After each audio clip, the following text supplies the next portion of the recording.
kainin ng higanteng uod ang lahat ng lumalapit sa kanya. Dito na sinamantala ni na Momo at ng iba pa ang pagkakataon para tumakas.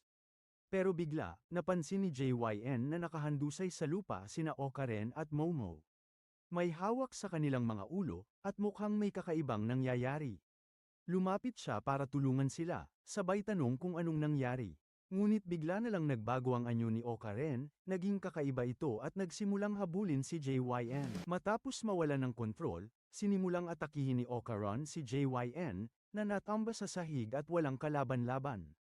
Pero makalipas lang ng kaunti, bumangon si JYN at itinulak si Okaran sa pader, umaasang magbalik ito sa normal. Sa halip, lalo pang lumala si Okaran at nagtangkang saktan ang sarili gamit ang cutter. Mabilis siyang napigilan ni JYN at sinabihan itong tumigil. Bigla namang banta ang isang ahas. Naghagis si JYN ng tasa, at nang marinig ito ng ahas, dito ito sumugod. Napagtanto ni JYN na sa mga tunog pala nakadepende ang kilos ng ahas. Hindi nito naririnig ang boses nila, kundi mga bagay na gumagawa ng tunog sa paligid, katulad ng pagkabasag ng tasa. Habang nangyayari ito, patuloy na sinusubukang saktan ni Okaran ang sarili gamit ang stylus, pero mabilis siyang pinigilan ni Gino.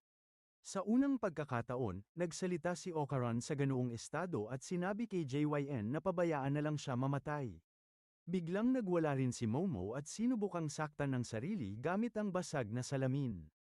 Tinangka ni JYN na pigilan siya pero hinawakan siya ni Okaran ng mahigpit.